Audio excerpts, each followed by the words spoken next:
Doctor Alberto, muchas gracias por aceptar aquí la plática del rollo acuícola. Vamos a tener un poco de ASMR porque por acá está lloviendo y medio fuerte, entonces de fondo a lo mejor tendremos un poquito de truenos y lluvia en esta plática. ¿Cómo estás? ¿Todo bien? Qué gusto saludarte, Lenin. Espero que hayas pasado bien tus vacaciones. Sí, afortunadamente todo bien. Gracias. Aquí no se vislumbra lluvia, ni rayos, ni nada, pero tal vez ladren mis perros en algún punto. Entonces, una disculpa si eso sucede. No hay ningún problema. Quiere decir que es muy orgánica esta plática, esta charla. Así Sí, es, como Lenin, deben de ser muchas, ¿no? así es, y me Ya da mucho gusto. en su momento tendremos que tener la plática ya más personal, ¿no? Hay que invertirle un poquito aquí a la dinámica esta. Sí, pero estoy muy contento y muy agradecido de que me hayas incluido en tu lista de personalidades, pues, ¿no? Ya tienes un montón de gente que has entrevistado y bueno, yo estoy muy honrado de que me incluyas también en tu lista de amigos. Pues ya tenía un año que yo te había invitado, nada más que no se había cuadrado las agendas y tú tienes una Sí, agenda muy complicada, entonces hasta ahorita fue que se dio. finalmente se pudo, pero estoy aquí a tus órdenes, Lenin. Fíjate, Alberto, bueno, yo quería, pues básicamente de las pláticas que hacemos aquí, pues es netamente la experiencia en acuacultura, ¿no? Sí, sí me escuchaste.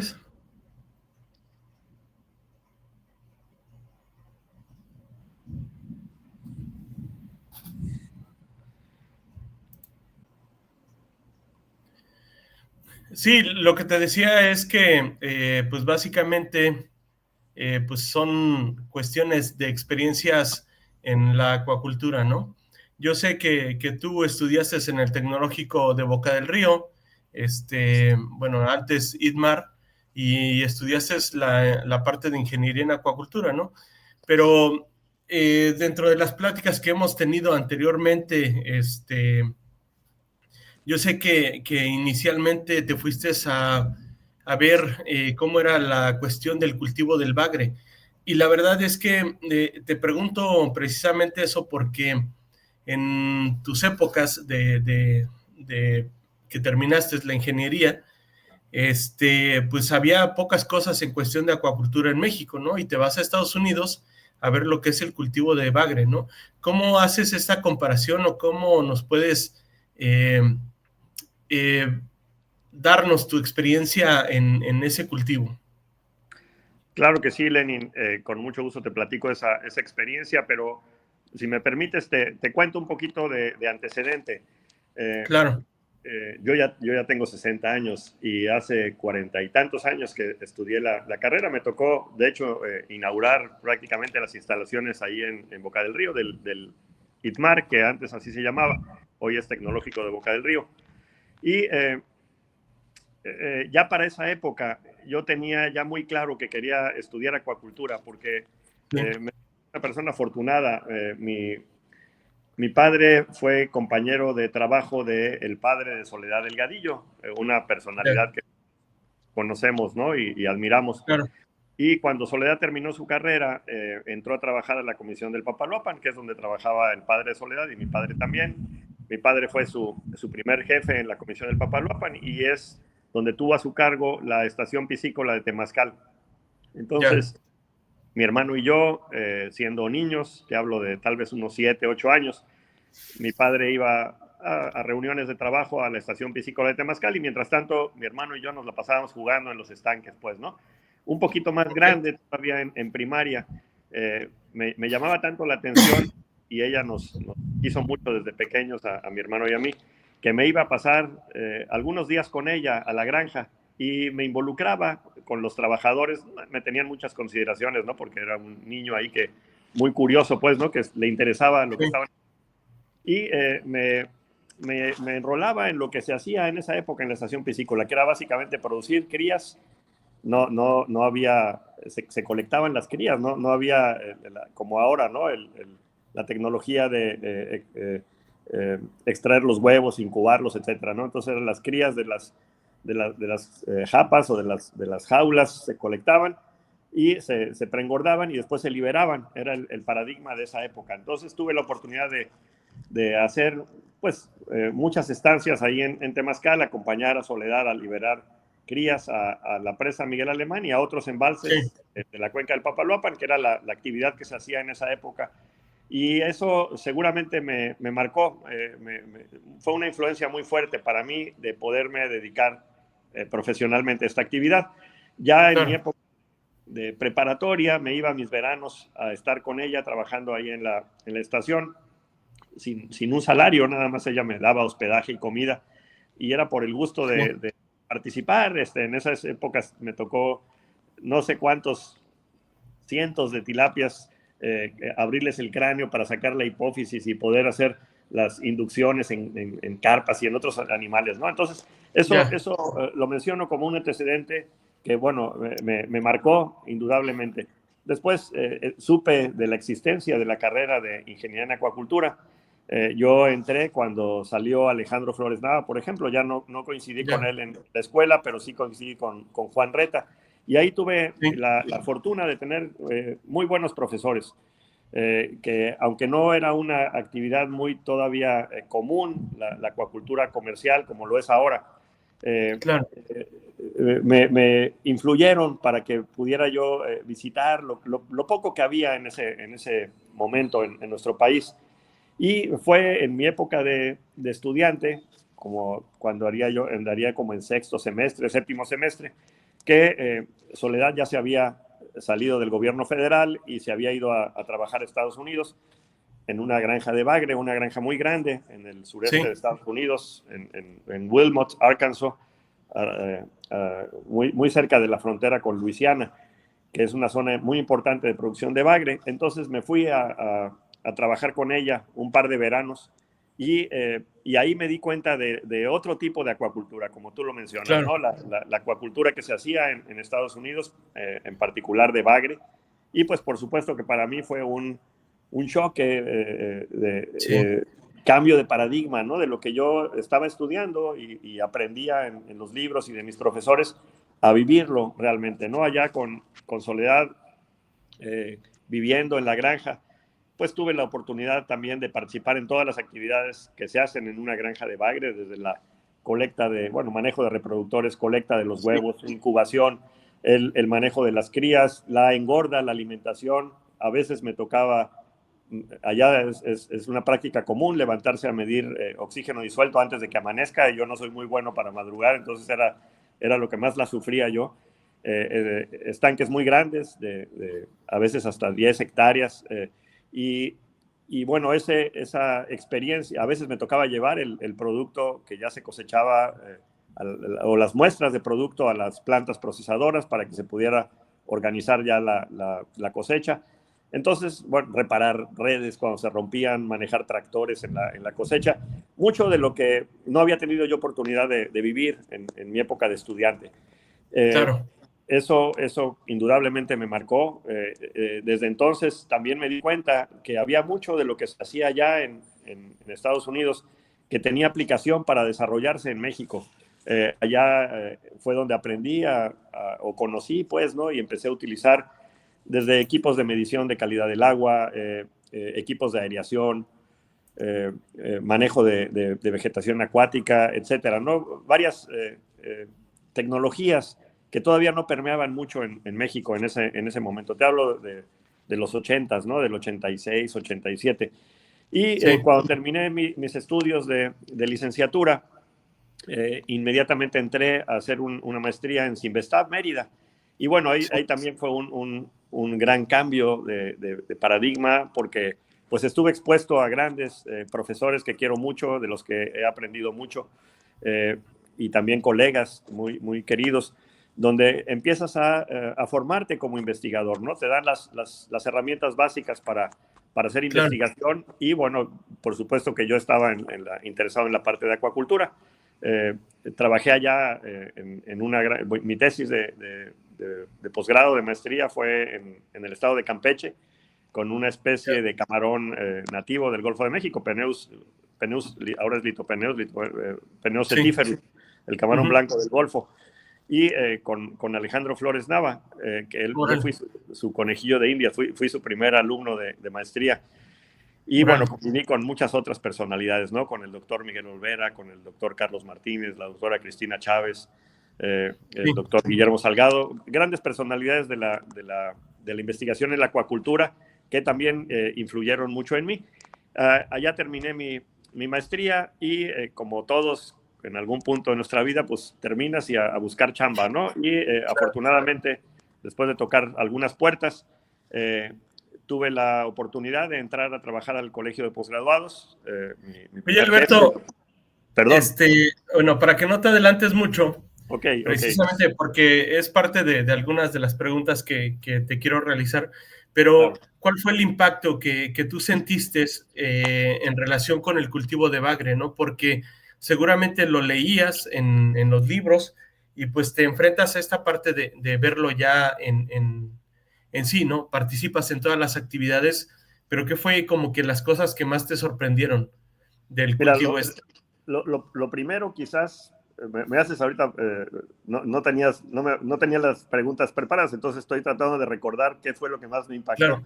Y yo creo que identificar una industria que aquí en México no había yo visto, no era muy común en esa época que hubiera operaciones acuícolas de esa magnitud, del tamaño y la producción que se manejaba. Como te dije, mi experiencia mucho antes había sido por programas de liberación para producción, para resembrar en embalses, etcétera. Y bueno, allá ver esa industria, ver cómo se liga la academia con la producción, fue también algo que me impactó muchísimo, porque tuve la oportunidad, estando allá, de visitar la Universidad de Auburn en Alabama, la Universidad de Pine Bluff en Arkansas, la estación de investigación en Stuttgart también. Y allí pues conocí a las personas que yo había tenido acceso por algún libro, por ejemplo el doctor Boyd, ¿no?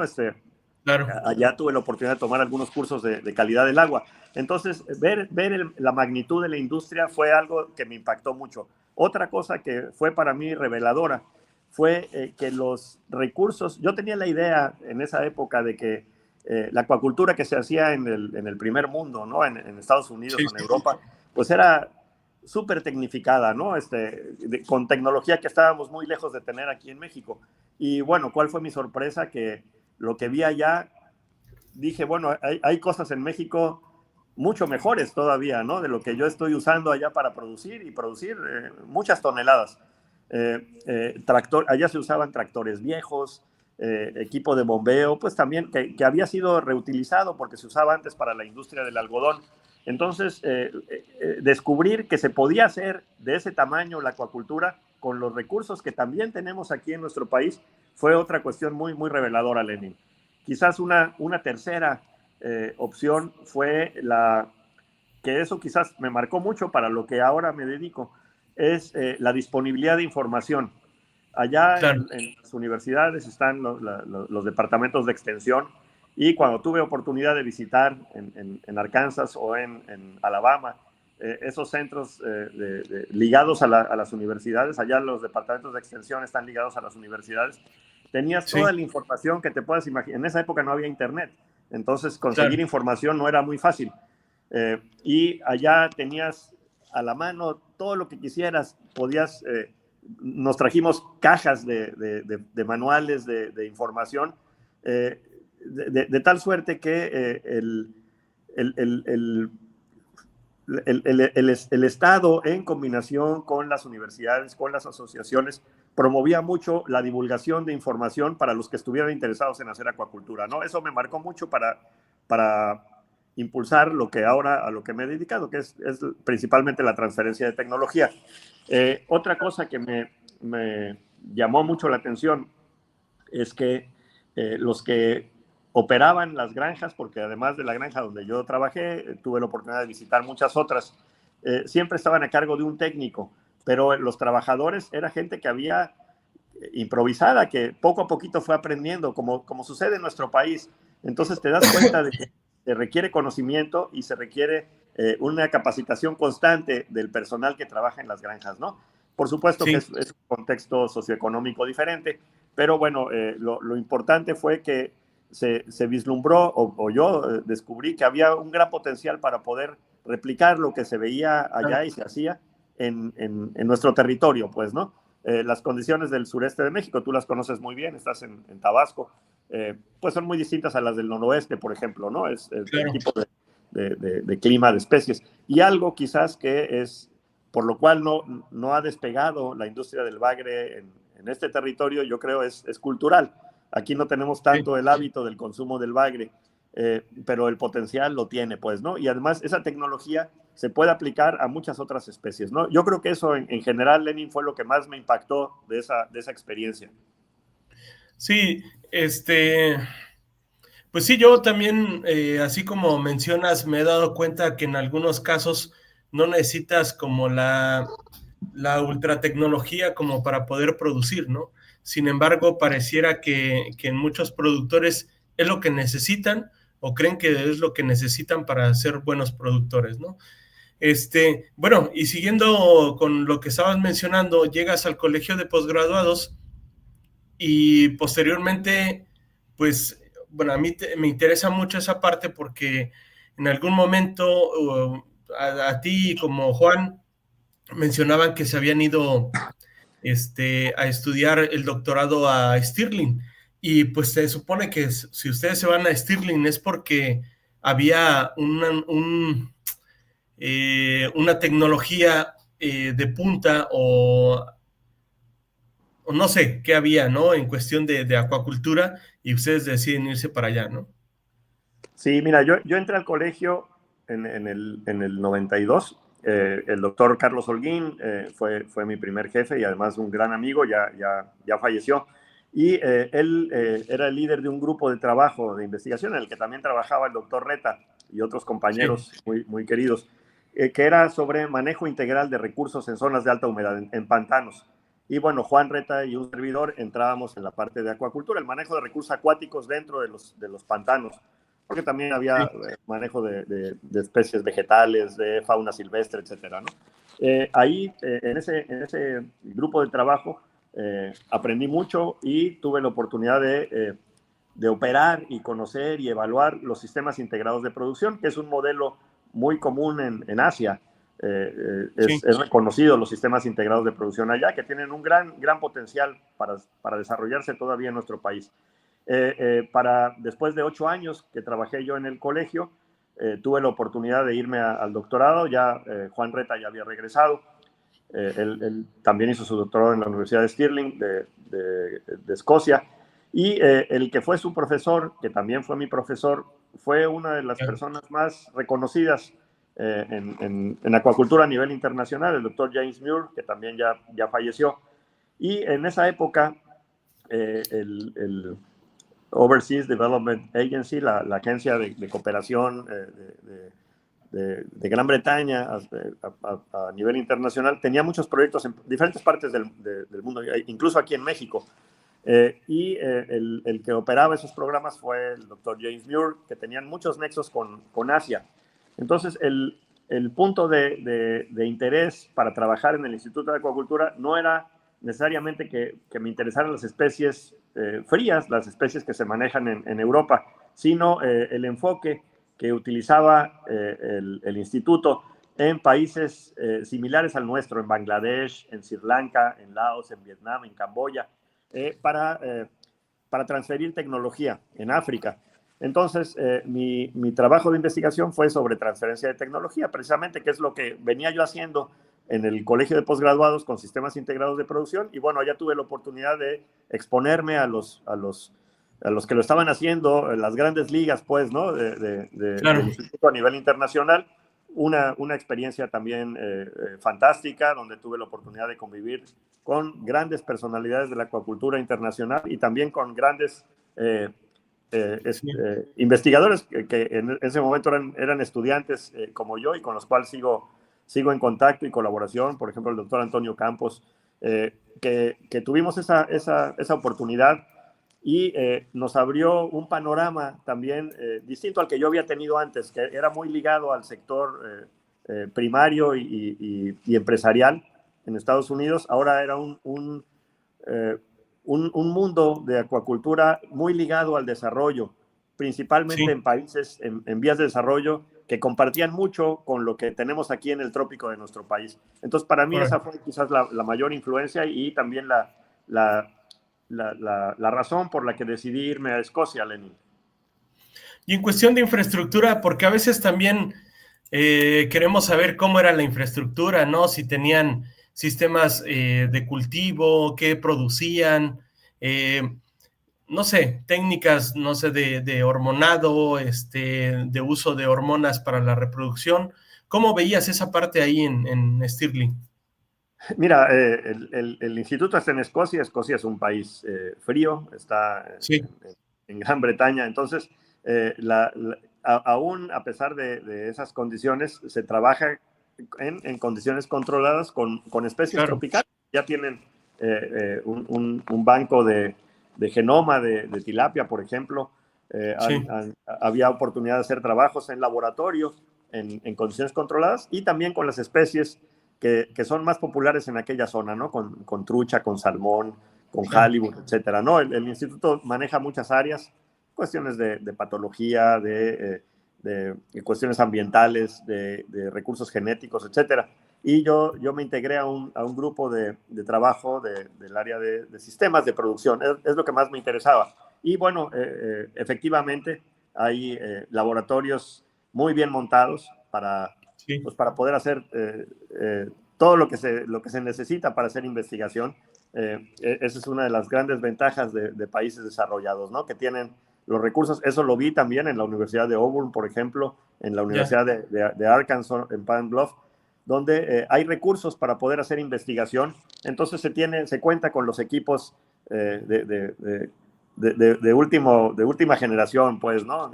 Microscopio electrónico, depende el tipo de investigación que quieras realizar, los sistemas de recirculación, porque todo en el laboratorio son sistemas de recirculación, los sistemas de filtración, alimentadores automáticos, equipo para manejar calidad del agua. Mucho de eso se puede conseguir también aquí, pero es caro. Entonces, a veces claro, en las instituciones en las que trabajas tú o trabajo yo, hay limitaciones de ese tipo, ¿no? Tenemos que trabajar con lo que tenemos, adaptar a las claro. condiciones. Y bueno, por supuesto que es muy placentero poder llegar a un lugar donde tienes esos recursos, no que sean ilimitados ni infinitos, se manejan también través Sí. de proyectos que tienen financiamiento, pero bueno, sí estás expuesto a equipo, a tecnología. Mucho de lo que se va generando se publica. Entonces, lo puedes aprender también a partir de literatura que está disponible. Yo me acuerdo mucho cuando Reta estaba haciendo el doctorado. Te hablo de una época en que todavía no había internet. Le solicité yo algunas referencias de la biblioteca, que es otra también fortaleza que tienen esas instituciones, bibliotecas muy completas, y me mandaba información fotocopiada por correo. Entonces, imagínate, me tardaban semanas o a veces hasta meses en llegar. Y bueno, era la manera también de tener información muy fresca sobre Claro, diferentes temas. Uno de ellos que me acuerdo mucho era sobre el uso de fluoximesterona, por ejemplo, ¿no? Es un artículo que se publicó en el Aquaculture, en la revista Aquaculture, pero aquí no teníamos acceso a ese tipo de... La única opción era irte a la UNAM, por ejemplo, ¿no? A poder conseguir allá ese material bibliográfico. Y me lo mandó y fue base para hacer algunos trabajos aquí para promover la reversión sexual. En esa época, te hablo de principios de los 90, donde todavía claro. no era una práctica muy común. Yo soy todavía de la época en la que el sexado de tilapia era manual, con Así una es. gran tasa de baja tasa de éxito, pues, ¿no? O sea, se te iban muchos animales que no eran los que tú habías identificado porque eran muy pequeños, etcétera. Y bueno, es una de las cosas en las que he tenido oportunidad de participar, ¿no? Traer algunas innovaciones al territorio. Claro. Sí, pues es muy interesante esa parte de cómo Pues sí, ahora sí que el recurso que está ahí presente, ¿no? Y también el uso de que lo utilizaste como tal, ¿no? Y es un aprendizaje completamente diferente, que seguramente ves como mencionabas en el cultivo de bagre, ves algunas cosas que se pueden implementar muy fácil sin tanto recurso, ¿no?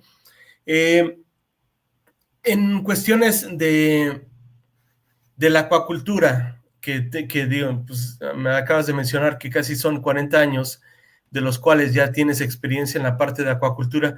¿Cómo ves en este momento la acuacultura en México? Fíjate que O en el estado de Veracruz, si quieres nada más, ¿no? sí, México es muy grande, es muy diverso. Veracruz también es muy diverso. Sí, Tenemos también. zonas frías, zonas cálidas, aunque aquí Sí, domina principalmente en el estado el cultivo de tilapia en primer lugar y después el cultivo de trucha en las zonas más frías. Son quizás las dos especies dominantes, a diferencia de lo que sucede en otros estados de la República.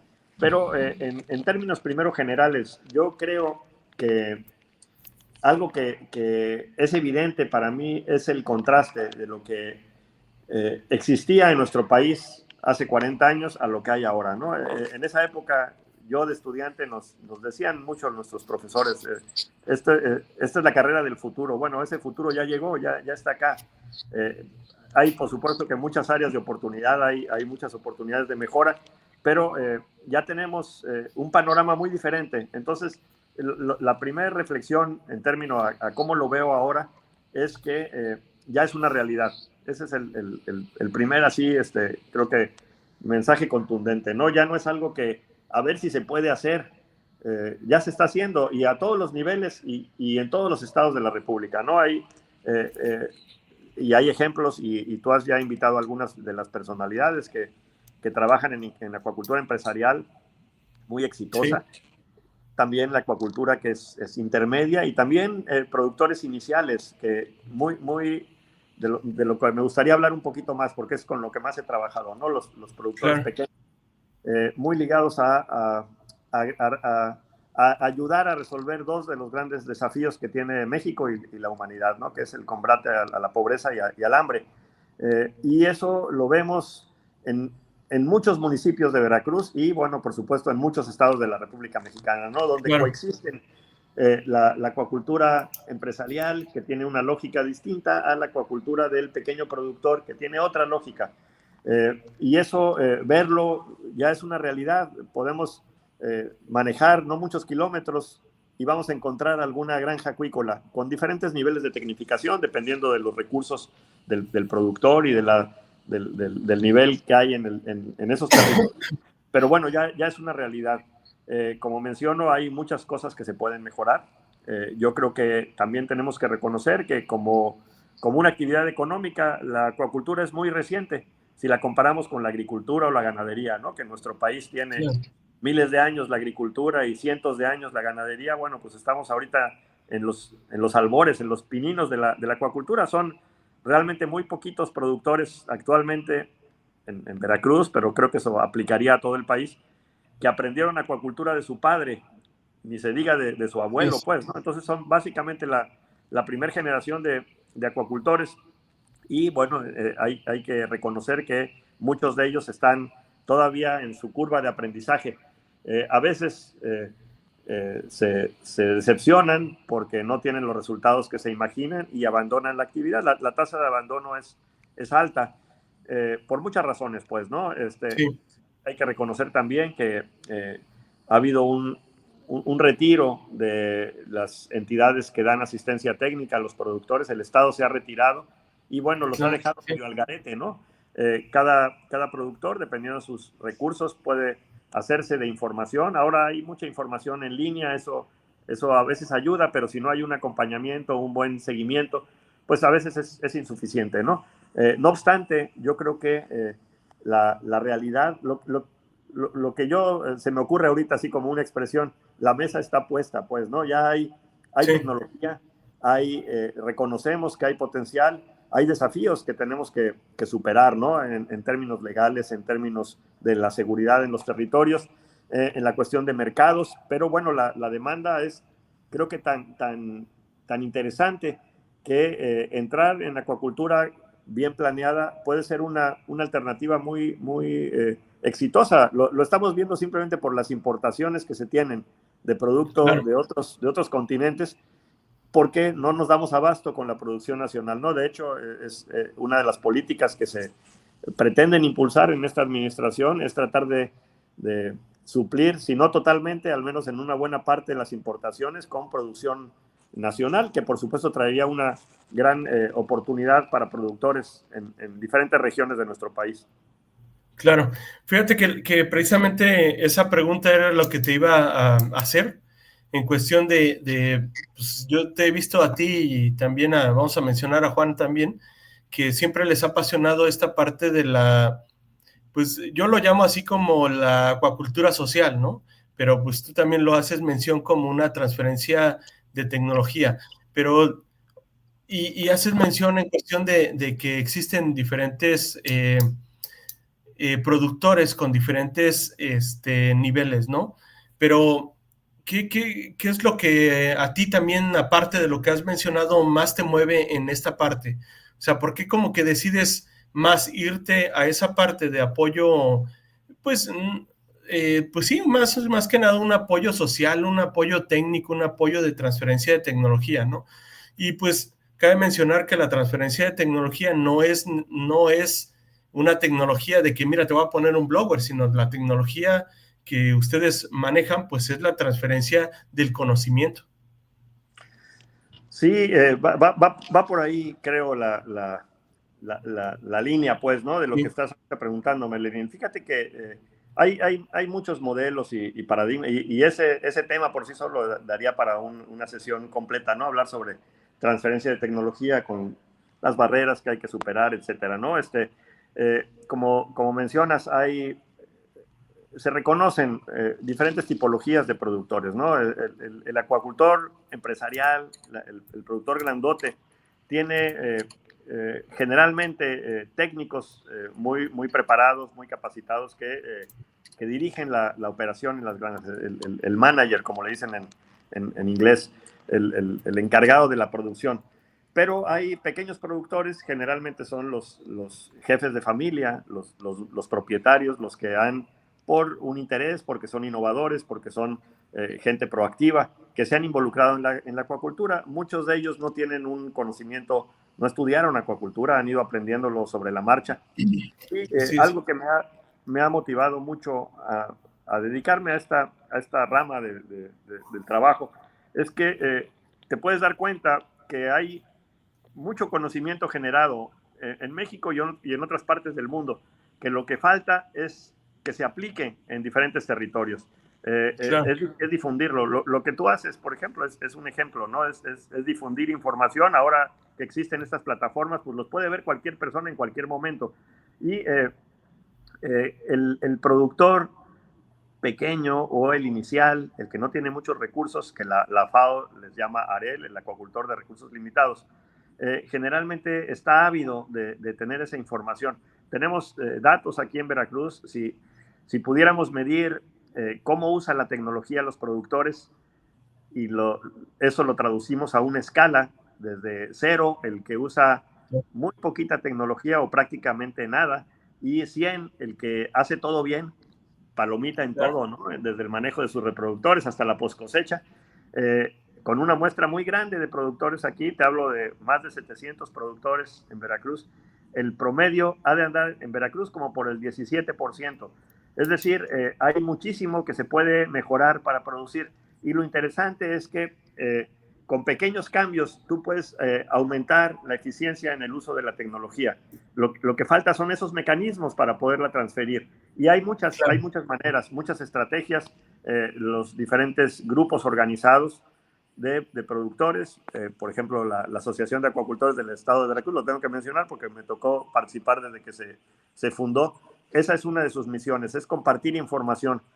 Yo soy de la idea de que el conocimiento no se debe de guardar, tiene que aplicarse, que difundirse. Y, y bueno, eso es lo que más me ha motivado a poderme dedicar a esta parte dentro de la acuacultura, ¿no? Que como seguramente tu audiencia lo sabe, tiene muchas matices, ¿no? Muchas dimensiones. Claro.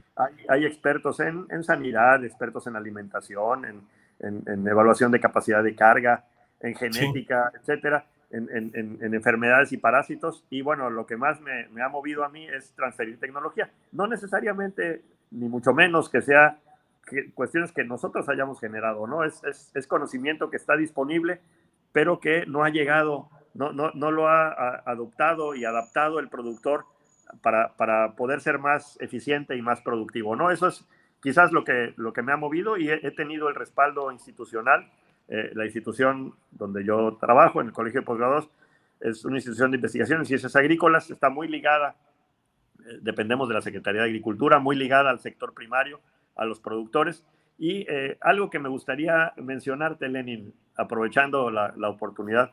Luego soy muy hablador y por eso no me invitan, pero bueno, yo espero que no haya censura de tu parte, ¿no? no, no, Pero, aquí no, no hay ¿no? censura y tú habla y di todo lo que Bueno, quieras. ya, si no, ya No tú tengo ni editas patrocinadores, entonces, editas el programa si se me sale de la boca algo impropio. Pero todos los que nos están escuchando, ¿no? Y tú mismo, ¿no? Que has tenido oportunidad de trabajar en zonas rurales. Es muy raro ver una comunidad rural en alguna, imagínense en cualquier parte de nuestro país, y no ver alguna casita donde tienen un pequeño huerto en su patio, donde tienen claro, algunas hortalizas o plantas medicinales, o tienen algunas gallinitas en el patio o algún cochinito que les sirve como para ir dándole lo que tienen, los excedentes agrícolas o los desperdicios, y que eventualmente lo venden y mejora su economía. Eso, o algunas cabras o conejos, eso sucede en todo el país, y es lo que conocemos como la ganadería o agricultura de traspatio. Ese tipo de agricultura y de ganadería es tan importante en nuestro país, que a lo largo de la historia, es lo que ha permitido que México no se muera de hambre en los momentos de crisis más graves, ¿no? claro.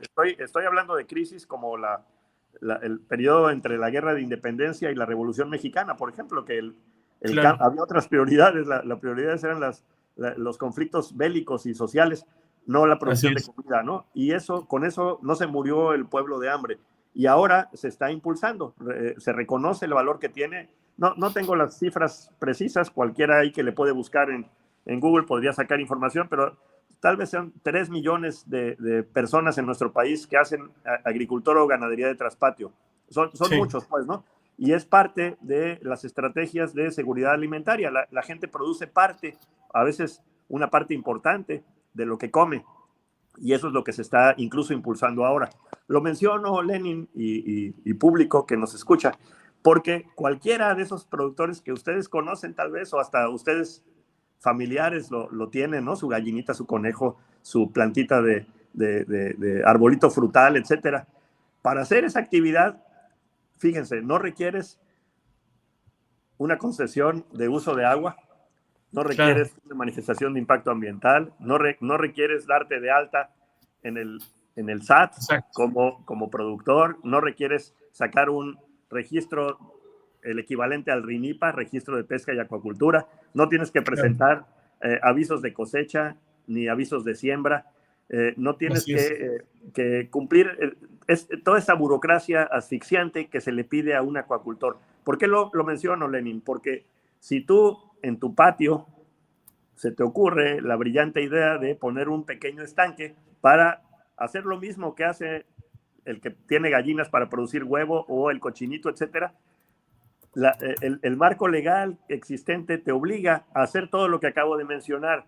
Entonces, aquí, si nosotros queremos impulsar la acuacultura a ese nivel, la acuacultura de subsistencia, o la que la Sí, FAO reconoce como acuacultura de recursos naturales, recursos limitados, lo que urge en México, y de eso no nos cansamos de estar mencionándolo en todos los eventos a los que vamos, es la urgencia de crear un marco legal diferenciado para la acuacultura de subsistencia a los otros sí, tipos de acuacultura que se reconocen en la ley. En México nada más hay 3, de acuerdo a la ley, que por cierto tiene 18 años sin reglamento, y nada más echan la bolita a las administraciones, y pasan los años y pasan los sexenios, y seguimos sin reglamento. tenemos tres tipos de acuacultura: la acuacultura comercial, la acuacultura didáctica y la acuacultura de fomento. Y ninguna de ellas contempla la acuacultura de subsistencia.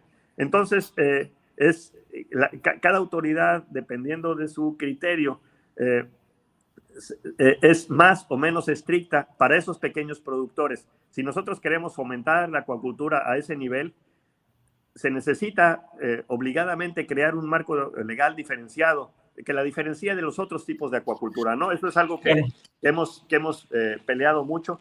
Y bueno, hay otros temas que también somos insistentes desde hace años, y a través de las asociaciones como la BAC hemos llevado propuestas al Congreso que te la reciben, te dan una palmadita en el hombro y te mandan a volar, y no le hacen caso de, por ejemplo, separar la pesca de la acuacultura. No son actividades económicas totalmente diferentes, que tienen lógicas diferentes, que necesitan tener marcos jurídicos diferentes. Pero sí, no, en México tenemos una misma ley que, como menciono, sin reglamento, pues a lo que te obliga es que cada autoridad, las que acabo de mencionar, Conagua, CFE, Conapesca, la interpreta como quiere. Genera un gran descontrol. Entonces, si queremos que repunte la acuacultura, algo que es urgente es poner orden desde esa parte, ¿no? En la parte legal, y posiblemente el mecanismo sea haciendo presión como gremio, que eso es uno de las limitantes fuertes que tiene la acuacultura en nuestro país, ¿no? En términos generales, hay por supuesto que excepciones, honrosas excepciones. Es un gremio no muy bien organizado, desvinculado, somos muy individualistas, no queremos no reconocemos las ventajas de trabajar en equipo, y eso por supuesto que se traduce en los pocos apoyos que hay, ¿no? Y otro tema que también creo que es clave para desatorar el desarrollo de la acuacultura, ha crecido evidentemente en 40 años, pero podría crecer mucho más, como ha sucedido en otras partes del mundo. Y aquí vemos un cierto estancamiento, ¿no? Un crecimiento que no responde ni a la demanda que hay en el país, ni a la disponibilidad de recursos humanos y naturales que hay en el país. Y tiene que ver con la profesionalización, así lo llamo yo, de los funcionarios públicos. Hay mucho funcionario público improvisado que no tiene ni idea de lo que es el sector, sus necesidades, sus problemáticas, y que pues tiene a su cargo alguna responsabilidad administrativa sin conocer el sector, y bueno, estamos pagando esas consecuencias, ¿no? Ese estancamiento, y bueno, aquí es quizás la ilusión que tenemos siempre, ¿no? Que a nivel federal, a nivel estatal, a nivel municipal, existan los cuadros técnicos que conozcan del sector, de su problemática, y la puedan eventualmente impulsar desde las trincheras que les toque. Claro. Pues sí, la verdad es que no hay una, ¿cómo se dice?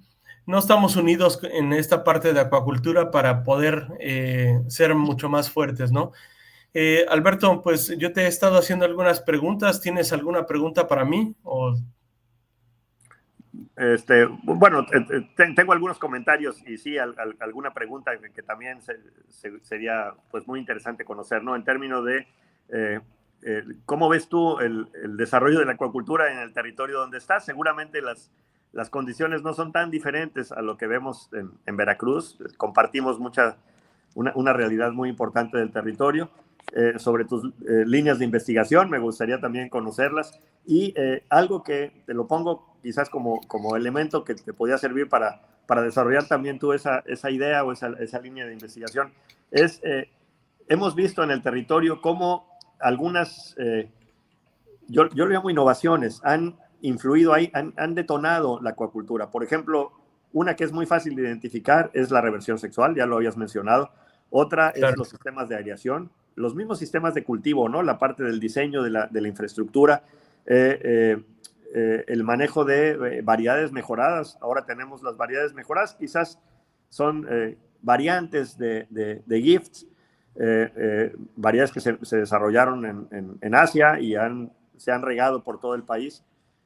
Así es. También se han regado a veces de manera descontrolada, y eso ha generado también la propagación de enfermedades, parásitos, etcétera, ¿no? O sea, hay una cuestión también de por un lado, del que lo hace en términos de su conciencia y también de la parte regulatoria. Pero bueno, esas innovaciones evidentemente han marcado una diferencia de hace 40 años a ahora. Tú eres producto también de un sistema educativo similar al que yo tuve. Estás ahora también desde el lado de la trinchera de la investigación y seguramente estás viviendo lo que nosotros también ya tenemos años viviendo, ¿no? Sí. Deficiencias en muchas cosas, limitaciones en recursos, etcétera, pero una actividad que no se para, que sigue funcionando. Entonces, bueno, sería también interesante conocer tu opinión en términos de cómo ves tú el rumbo de la industria acuícola, ¿no? Y también algunas necesidades que tú identificas para que también las tomemos en cuenta nosotros. Mira, una de las cosas que yo creo que veo ahorita aquí en Tabasco es que sí hay un crecimiento en cuestión de la acuacultura.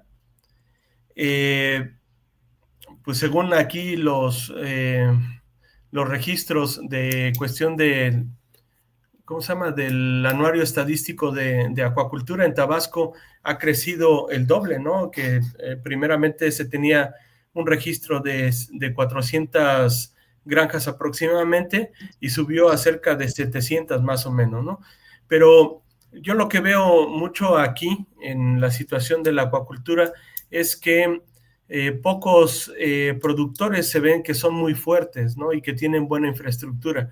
Sin embargo, hay pequeños productores que le están metiendo mucho a la parte de la acuacultura, aunque tengan poca infraestructura, ¿no?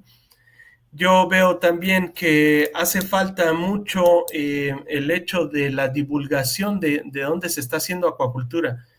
Y a lo mejor esa podría ser también una estrategia. Si te das cuenta, muchos productores no quieren saber o no quieren difundir dónde está la producción en cuestión de peces, ¿no? Y a mí me parece que es un punto que deberíamos de considerar también, porque un ama de casa que no sepa, bueno, si sabe dónde venden pescado fresco, seguramente va a ir con mayor facilidad a esos puntos, ¿no? Y creo que eso es uno de los puntos que no hemos considerado como acuacultores, ¿sí? Mucha gente lo tiene muy, como que muy cerrado, ¿no? Entonces, creo que es un punto que deberíamos de considerar. Pero en cuestión del producto aquí en Tabasco, la verdad es que todo lo que se produce en Tabasco, básicamente todo se está consumiendo aquí en Tabasco, ¿no? Entonces, todas estas empresas que tienen o estos pequeños productores están teniendo un repunte muy bueno, ¿no? En otra parte, en consideración, por ejemplo, de nuestros egresados de acuacultura, básicamente están encontrando trabajo directamente en acuacultura aquí en el estado. Entonces, se infiere que realmente el sector pues está bien, ¿no? Entonces, sí hay dónde mantener a las personas y no están como que haciendo, bueno, yo no he visto mucho que hagan acuacultura de traspatio, o sea, sí le están metiendo a tener su estanque de geomembrana, a tener un estanque rústico y tratando de implementar y de tener una producción netamente constante, ¿no? No solamente para la parte de Semana Santa. Hay productores que sí le están metiendo a todo eso. Y hablando en cuestión de acá de la docencia, pues realmente estamos viendo que hay una problemática en cuestión de quienes quieren estudiar acuacultura. Son muy pocas personas o nos hace falta divulgación de otra manera de dónde se está dando esta carrera, ¿no? Aquí en Tabasco. Y en cuestión de las líneas de investigación, yo estoy tratando de tener una línea de investigación que hice en el doctorado, que la doctora Nayeli Rivero y también el doctor Adrián Zaragoza, que fue mi director de tesis, me implementaron en cuestión del uso de extractos de plantas. Entonces, para ver la actividad antibacteriana. Y por ese rumbo es el que quiero estar agarrando. Aparte, como tú mismo lo mencionaste, a veces no tenemos los recursos necesarios para hacer esta parte de investigación o de hacer los extractos, pues estoy agarrando diferentes plantas para ver si hay una actividad diferente, ya sea en los parámetros productivos y también posteriormente ver si hay un efecto en el sistema inmune, pero con histología, ¿no? O sea, algo muy básico, ¿sí? Entonces, básicamente esa es como mi línea de investigación y pues estar como metiéndome un poquito en cuestión de, bueno, completamente en la parte de docencia para transferir, como decir, los conocimientos que ya he adquirido, ¿no? Y en cuestión de la acuacultura en México, yo tengo algunos amigos que están en Sonora y pues siguen en esta parte del cultivo de camarón, que pues en Sonora, Sinaloa, Nayarit, pues están muy fuertes, ¿no? En comparación con lo que nosotros estamos viviendo, o sea, le estamos metiendo más a la parte de tilapia porque vemos que eso es lo más importante para producir, ¿no? ¿Sí? Claro. Sí, fíjate, tocas varios temas y coincido, pues, ¿no? Yo creo que esa invisibilidad a la que te referías al inicio, ¿no? Está muy ligada a la informalidad en la que se desarrolla mucha de la actividad, producto Claro, de esa regulación, ¿no? Esa desconfianza del productor a las autoridades, prefieren bajo perfil y estar ahí escondiditos, ¿no? Para evitar problemas. Porque si no, a veces resulta asfixiante, ¿no? Esa cuestión claro.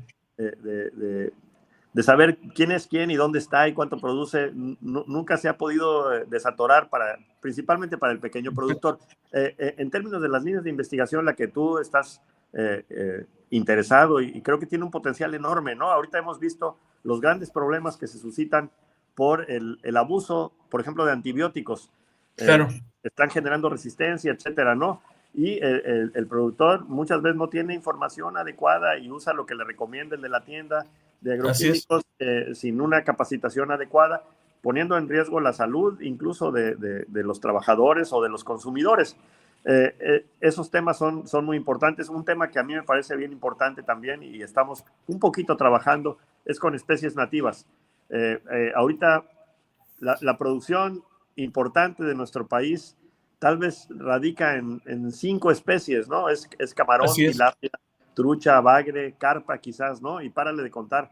Eh, Especies ornamentales, pero son diversas y están concentradas en poquitos estados de la República, en Morelos, en Sí, Jalisco, en Veracruz, pero que por cierto tiene un potencial enorme de seguirse expandiendo, pero hay poco, o ha habido poco, no quiero decir que no haya, sí lo hay, pero todavía es pequeñito el trabajo que está haciendo con especies nativas.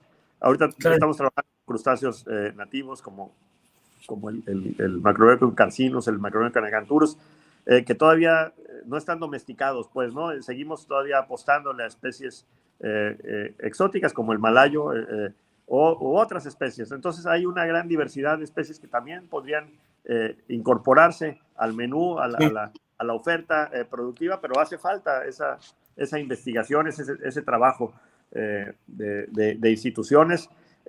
Mencionabas el asunto del poco interés que percibes de estudiantes, creo que no es nada más de Tabasco, es en general, y yo creo que lo que hace falta es, no tengo la respuesta de cómo, pero sí creo que reconocemos que hay un problema, hacer atractivo el campo para los jóvenes, ¿no? claro. El campo se está quedando, el campo en un sentido amplio, pues, ¿no? Agricultura, Así ganadería, es. acuacultura, se está quedando con personas mayores, porque hay pocos jóvenes interesados en el campo por distintas razones, ¿no? La inseguridad, la comunidad que tienes viviendo en un centro urbano, etcétera, la urbanización es un fenómeno que está en todos lados, pero seguimos reconociendo que se tiene que producir comida. Entonces, Así es. el hecho de que haya más campañas para promover los estudios de carreras afines a la producción acuícola o agrícola o pecuaria, creo que es Claro. una necesidad en nuestro país, ¿no? Como mencioné, tenemos que hacer atractivo el campo para los jóvenes, porque Claro. ya los de mi generación, pues ya vamos de salida, ¿no? Ahorita la tuya es la que le toca estar en su clímax productivo y tiene que haber esos reemplazos generacionales, ¿no? Así Creo es. que hemos tenido muchos de nosotros la experiencia, ¿no? de tratar de, yo hablo ahorita por mí, pues, ¿no? De convencer a mis sobrinos a familiares que estudien acuacultura y me mandan a volar, ¿no? Porque no lo ven como algo atractivo. Entonces, yo creo que sí, ese es un desafío fuerte que tiene el sector primario en nuestro país. Y yo creo que lo hemos visto, tenemos ejemplos, honrosos ejemplos que tú mismo ya algunos de ellos has entrevistado, que muestran que una acuacultura bien llevada a cabo puede ser muy rentable, puede permitir muy bien a una familia vivir, Así es. generar empleos, vivir de una manera digna, con una actividad honesta. Entonces, yo creo que esa plasticidad que tiene la acuacultura la permite adaptarse a muchas condiciones, y lo que nos Claro. hace falta es difundirla, ¿no? Y en paralelo, creo que algo que también necesitamos como sociedad es ponderar las ventajas que tiene consumir producto cultivado, ¿no? Es una parte que se ha quedado un poco rezagada, la parte que tiene que ver con la comercialización, desde la cosecha hasta que llega al plato, porque se requiere también capacitación, infraestructura, manejo de las cadenas de frío. La parte de trazabilidad es una cuestión que estamos todavía en pañales. Tú como consumidor, si vas a cualquier centro comercial o a prácticamente cualquier centro comercial y ves un filete de tilapia, por ejemplo, no sabes si es una tilapia cultivada en México o es una tilapia china que tiene, o asiática, que tiene semanas o meses congelada en alguna bodega. Y el consumidor necesita información para tomar decisiones de compra informadas. Entonces, yo creo que el hecho de seguir pugnando porque existan estas normas de trazabilidad para que haya más información disponible y que el consumidor pueda tomar decisiones informadas es una necesidad muy, muy importante que tenemos que seguir promoviendo, Lenin.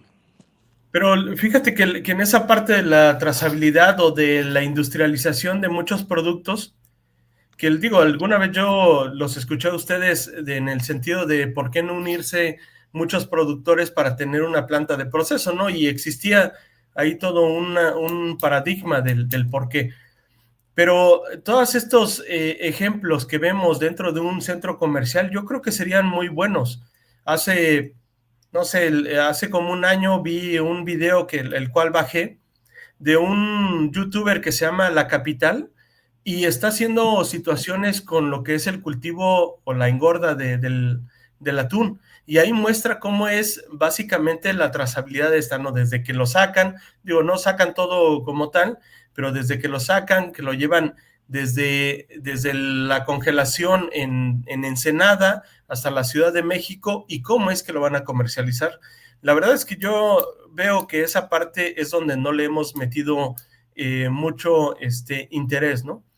Y para concluir un poquito, porque yo sé que tú eres una persona muy ocupada, la verdad es que yo también veo un ejemplo de ustedes que se difundió mucho en diferentes partes del país, seguramente, es esto que hicieron con la doctora Verónica Lango en la cuestión de los puntos de venta, ¿no? Y principalmente yo recuerdo, digo, también fue escucharlo y verlo también un poco en vivo, es esto de los puntos de venta. Y principalmente que lo hicieron en unas zonas rurales donde pues no había el acceso como tal o no había granjas como tal cerca, ¿no? Sí, fíjate que ese es uno de los temas que tienen un gran potencial para jalar toda la cadena de producción de tilapia, ¿no? Porque parte del consumidor y la lógica que hay atrás de los puntos de venta de pescado vivo, en este caso de tilapia, que efectivamente fue el trabajo de investigación de maestría y doctorado de la doctora Verónica Lango, Sí. que ahora está en la dirección de organización y fomento, me parece, en la CONAPESCA, y hemos platicado con ella la posibilidad de seguir promoviendo ese tipo de estrategias Claro. que ya las vemos por muchas partes. Afortunadamente han tenido éxito. Entonces vas Exacto, por la carretera y puedes ver, se vende pescado vivo, ¿no? Pero bueno, la claro. idea, cuando lo estuvimos haciendo acá, en esos tiempos nos ayudaba también en la estrategia Benigno Fernández, para Sí, establecer puntos de venta de pescado vivo. era muy interesante porque le acercas producto con la mayor frescura a un consumidor. Lo hicimos en zonas rurales, lo hicimos en zonas urbanas, en zonas periurbanas. Y tenemos muchas publicaciones al respecto, y es una excelente oportunidad porque hasta los niños van y eligen su pescado. Es una forma de acercar el producto al consumidor. No, como lo mencionaste al inicio, no todos los consumidores, generalmente amas de casa, tienen acceso a una granja. Así es. Y eso de poderles llevar a las diferentes colonias donde sepan qué días a la semana pueden conseguir pescado fresco, nosotros lo vemos como una forma de agregación de valor. Desafortunadamente, con la Secretaría de Economía hemos tenido fricciones porque ellos no lo reconocían como una forma de agregar valor. Para ellos tenía que ser filete o otra forma, no tenerlo vivo. Pero bueno, que tú como consumidor llegues y tengas acceso a ese producto, no es donde se cultivó, ahí nada más tú llegas, es como un expendio de pescado vivo. ¿Sí? Creo que es una estrategia que puede seguir teniendo mucho éxito, y además expones a la sociedad a que vea cómo se manejan los animales, etcétera, ¿no? Mucha gente de las zonas urbanas no tiene ni idea de dónde viene lo que se come. Entonces, es una manera también de crear esa conciencia, ¿no? Y el valor que tiene. Pero lo mejor es la frescura, ¿no? No hay garantía, mayor garantía de frescura que ver un animal que está vivo al momento de que te lo vas a comer, ¿no? Y eso creo que ya mucha gente lo valora y lo reconoce, Lenin. Y fíjate que la otra parte de eso mismo, que a mí me sorprendía y que también fue comentarios que lo escuché de ustedes, es que que a lo mejor esta estrategia la hicieron con un productor, ¿no? Que aparentemente era muy fuerte y pues resultó que se acabaron todo su producto, ¿no? Exactamente, tú puedes mover toda tu producción en puntos de venta, y además estás generando otro empleo. O sea, además no todo el consumidor llega a pie de granja a comprarte, generalmente son los intermediarios. Entonces, esto es otra forma de intermediarismo que tiene la oportunidad de que te puede ayudar a mover. Lo hicimos con varias granjas. Lo menciono porque es también muy interesante. Cuando un productor cosecha su producto, generalmente es porque ya directamente se va a sacrificar. Entonces, el manejo que hacen a ese producto tiene otra lógica. Cuando tú vas a cosechar producto para llevarlo a un punto de venta en vivo, tienes que manejarlo con cierto cuidado para que no se lastime, por ejemplo, ¿no? Usar redes que no tienen nudo, tienes que manejar durante todo el transporte y durante estar en el punto de vista niveles adecuados de oxigenación, bueno, de calidad del agua en general, para también manejar o mantener ciertos estándares de bienestar animal, ¿no? Que es un tema también que es importante en México. Desafortunadamente, en términos generales, todavía es un tema tabú.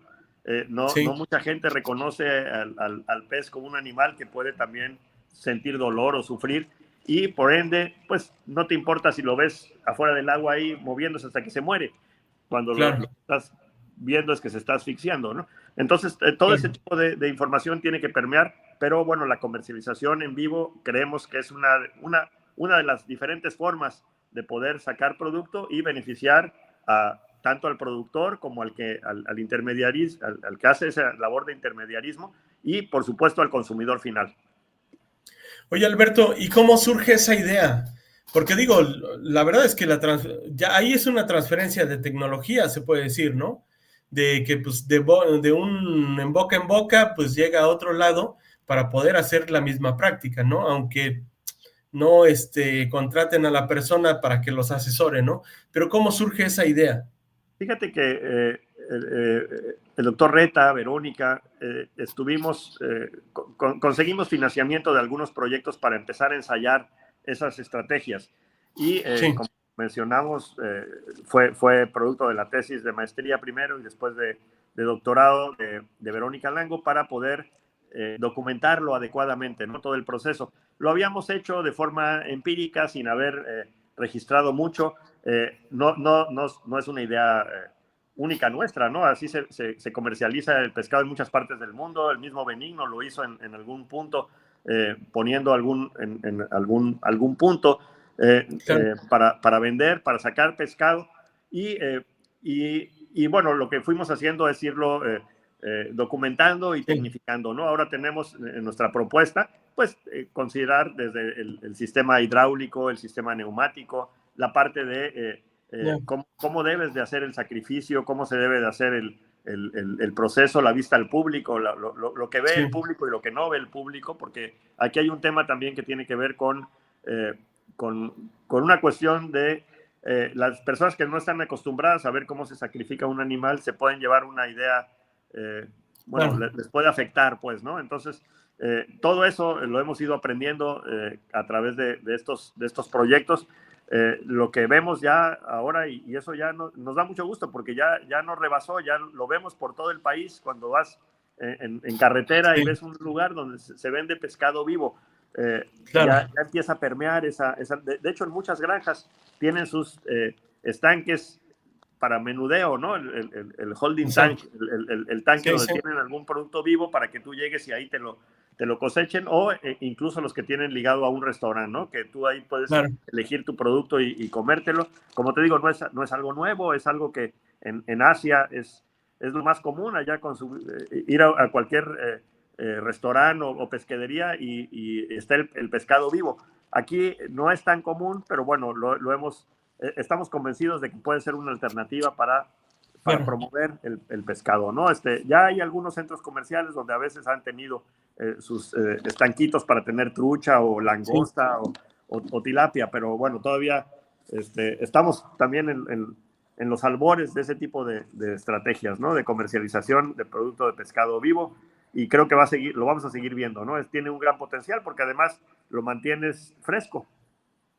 Sí, y bueno, si hay mucha gente que va a ver esta charla, pues tendrá una idea de cómo poder comercializar también el producto que no está sacando en tiempo y en forma, ¿no? Entonces hay una estrategia más que podrían implementar en su sistema de cultivo.